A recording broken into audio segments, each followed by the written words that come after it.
여러분 안녕하십니까? 월요일 아침 여수 MBC 뉴스투데이입니다. 지구온난화로 기온이 오르면서 남해안 지역의 과수 재배 지도도 새롭게 바뀌고 있습니다. 제주에서나 재배되던 레드향이나 한라봉 등 아열대 작물들이 광양에서도 재배가 가능해지면서 작목 종류도 점차 다양해지고 있습니다. 김주희 기자입니다. 광양시 봉강면의 한 비닐하우스. 황금빛깔의 아열대 과수 레드향이 탐스럽게 연그렀습니다. 연중 15.7도의 온화한 날씨와 풍부한 일조량 속에 작황도 비교적 좋은 편입니다. 높은 당도와 적절한 산도를 유지해 상품성도 좋습니다. 얼뚱하다고 봐요. 당도가 지금 13.9, 14 이렇게 나오면 굉장히 얼뚱한 당도거든요. 이제 제가 뭐 말해도 소비자분들이 이제 사서 드셔보면 아 그렇구나 그래야지. 광양 지역에서는 레드향을 시작으로 다음 달부터 한라봉과 천혜향 등도 잇따라 출하됩니다. 레드향이 지금 이제 12월 중순경부터 수확을 시작을 했고요. 연달아서 이제 천혜향하고 한라봉이 1월 중순에서 2월 상순경까지 이렇게 수확을 할 계획입니다. 지금 작황이 상당히 괜찮은 것으로 보여지고 있고요. 광양 지역에서는 기후변화 환경 속에서 아열대 과수 재배 품종이 서서히 늘어나는 추세입니다. 지난 2006년 천혜향 한 가지 품종에 그쳤던 것이 현재 모두 7개 품종으로 확대됐고 전체 재배 면적도 3헥타르 수준으로 늘었습니다. 기후변화에 대응해 경쟁력 있는 지역의 소득 작목으로 주목받고 있는 광양의 아열대 작목. 그럼에도 불구하고 아직 제곱미터당 35만 원 선에 이르는 적잖은 초기 시설 투자 비용을 낮추고 안정적인 판매망을 확보하는 문제는 여전히 풀어내야 할 과제로 지목되고 있습니다. MBC 뉴스 김주희입니다. 그제 오후 3시 20분쯤 순천시 서면의 한 산에서 불이 나 약 20시간 만에 진화됐습니다. 이 불로 인명피해는 발생하지 않았고 산림 10헥타르가 불에 탔습니다. 산불이 나자 헬기 10대와 드론 4대, 인력 670여 명이 투입돼 진화 작업을 벌였지만 한때 강한 바람으로 불길을 잡는 데 어려움을 겪었습니다. 또 돌풍으로 인근 마을에 피해가 우려돼 주민 30여 명이 대피했고 방화선이 구축됐습니다. 산림청과 소방당국은 현장 조사를 통해 정확한 화재 원인을 조사하고 있습니다.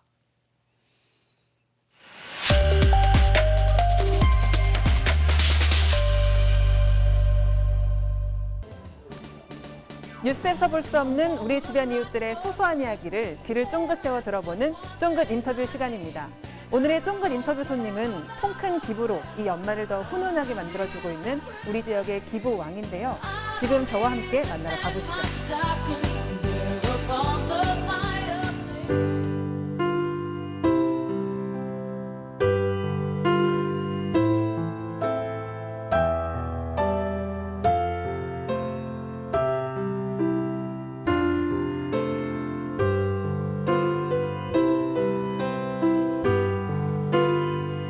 네, 회장님 만나 뵙게 돼서 반갑습니다. 반갑습니다. 안녕하세요.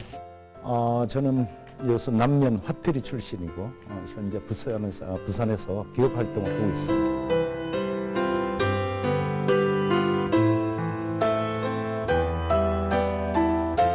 지금까지 총 얼마나 기부를 하셨나요? 글쎄 금액상으로는 전체를 얘기하는 게 조금 좀 그렇고 하여튼 수백억이 또 어떤 지역 발전을 또 시민들의 어려운 이웃들에게 봉사 기금으로 많이 활용됐었다는 것만 말씀을 드리겠습니다.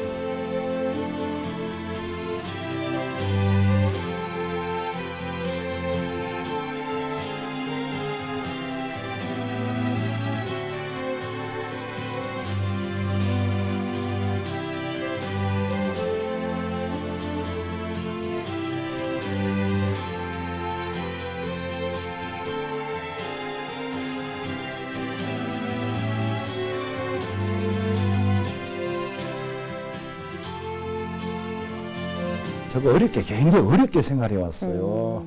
정말로 힘든 환경에서 생활을 해왔는데, 그래서 그 어릴 때부터 훗날 어떤 기회가 되면은 사회 어렵고 힘든 사람들에게 정말 용기와 힘이 될 수 있는 그런 내가 좀 되어봐야 되겠다라고 마음다짐을 하고 쭉 생활을 해왔습니다. 기부를 하시면서 기억에 남았던 그런 에피소드 같은 게 있으실까요? 굉장히 많아요. 많은데 우선 이제 어느 여대생이 있었죠. 여대생을 그게 이제 그 심혈관이 이제 파괴되는 그런 심혈관이 파괴. 그런 병이었어요. 그래서 그 여대생을 치료비가 없어가지고 그 어떤 치료를 못 받고 있는 것을 우리가 정보를 듣고 그 아이에게 이제 수천만 원을 병원에 이제 기탁을 해드리고 그 친구가 이제 그런 치료를 받으면서 지금까지 먹지도 못하고 굉장히 힘들어했는데 그 소식을 전해 듣고 용기를 내고 음식도 잘 먹고 이렇게 회복 상태에 있었는데 결과적으로 수술 받을 때 좀 실패를 했었습니다. 예, 그런 어떤 기억들이 좀 있죠. 그 어렵게 사는 그 엄마들이 아이를 출산을 해놓고 치료비가 없어 퇴원을 못해요. 그런 가정이 굉장히 많았었습니다. 이제 그런 병원에 또 연락을 해서 여러 가정을 이제 지원을 해주고 퇴원을 시키고 또 출산 후 이제 조리까지 또 지원금을 전달하면서 그 아이들이 이제 건강하게 성장하는 어떤 소식도 듣고 그럴 때 굉장히 좀 기뻤었죠. 지역에서 회장님께 붙인 별명이 있습니다. 혹시 아세요? 글쎄요. 기부왕이라는 별명인데요. 그래서 저희가 오늘 작은 선물을 준비했습니다. 이 기부왕께 드리는 저희의 작은 정성인데 고맙습니다. 꼭 간직해 주셔야 돼요. 네, 그렇게 하겠습니다. 이게 갑오로 넘기겠습니다. 갑오로까지는. 네.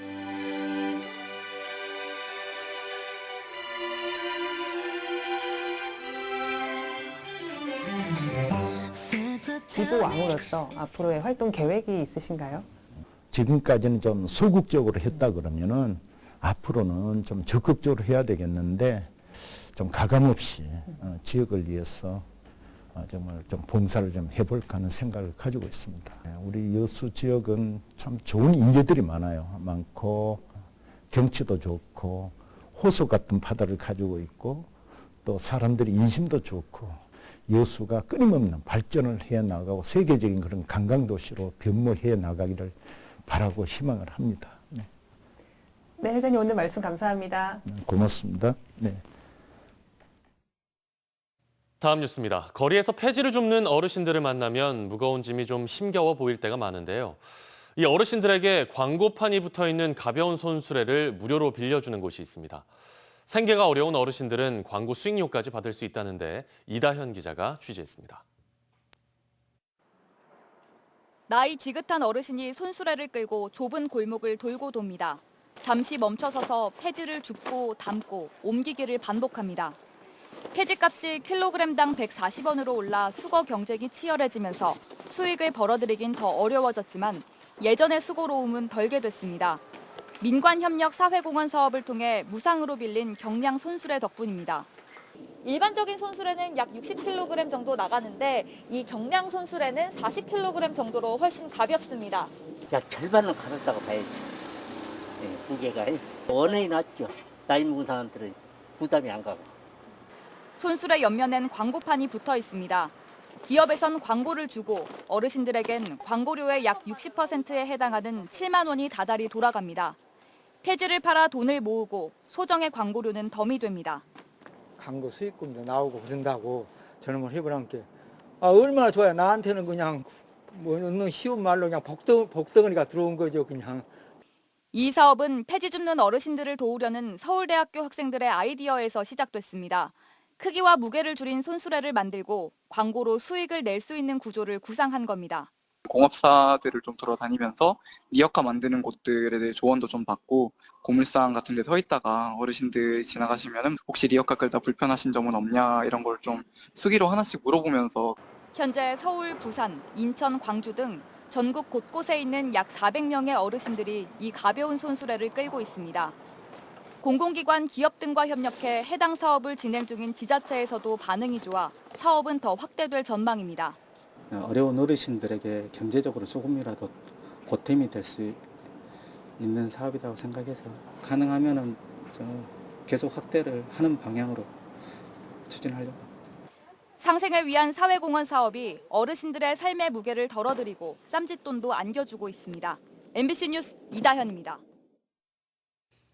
도로에서 무단횡단하는 사람들 우리 주변에서 쉽게 볼 수 있는데요. 무단횡단은 큰 사고로 이어지기가 쉬운데 전남에서는 최근 보행자 사망 사고가 급증하고 있습니다. 양정은 기자가 현장을 돌아봤습니다. 무단횡단을 하는 보행자들 우리 주위에서 쉽게 찾아볼 수 있는데요. 아침 시각은 어떨까요? 현장을 한번 돌아봤습니다. 목포의 한 시장 앞 도로. 왕복 6차선 도로 앞에 선 두 사람이 잠깐 두리번거리더니 도로를 건너갑니다. 바로 옆 횡단보도 신호등에서는 빨간불이 켜져 있는데도 보행자가 태연하게 지나갑니다. 차가 오든 안 오든 그런 거 생각지를 않은 거예요. 그러니까 이미 속도는 저기서부터 받아가지고 치는 경우가 많다는 이야기죠. 대낮이 되어도 보행자들이 무단횡단을 하는 모습은 쉽게 볼 수 있었습니다. 통행량이 많은 목포의 한 왕복 8차선 도로. 사람들은 도로를 가로지르다 한가운데 조성된 화단을 쉼터 삼아 멈춘 뒤 여유롭게 차도를 건넙니다. 힘든 게 그래. 나도 힘들어. 횡단보도가 너무 멀어. 나 저기서 와갖고. 하루해가 짧은 겨울철 출퇴근 시각, 어두워져서 시야 확보도 어렵고 통행량도 많아서 위험은 더 커집니다. 11월 한 달 동안에만 전남에서 발생한 보행 사망 사고는 30건, 지난해보다 2배가량 늘었습니다. 이 가운데 3분의 1은 무단횡단이었습니다. 운전자가 돌발 상황에 대응하기가 어렵습니다. 교통사고 잦은 곳 위주로 과속과 신호위반을 집중 단속하고 지난해 전남에서 발생한 보행자 교통사고는 470여 건. 이 가운데 숨지거나 중상을 입은 사람은 무려 70%. 안전불감증 속 무단횡단은 치명적인 인명피해로 이어지고 있습니다. MBC 뉴스 양정은입니다. 내년도 대학 정시 모집 원서 접수가 30일부터 시작됩니다. 4년제 일반대학 188곳은 오는 30일부터 다음 달 3일까지, 전문대학교 133곳은 31일부터 다음 달 12일까지입니다. 한국대학교육협의회는 내년 정시 모집 원서 접수를 앞두고 수험생들에게 대입 공통원서 작성 여부를 미리 확인하라고 안내했습니다. 공통원서 접수 서비스는 한 번의 공통원서 작성으로 여러 대학에 지원할 수 있는 제도로 2016학년도 정시 모집부터 시작됐습니다.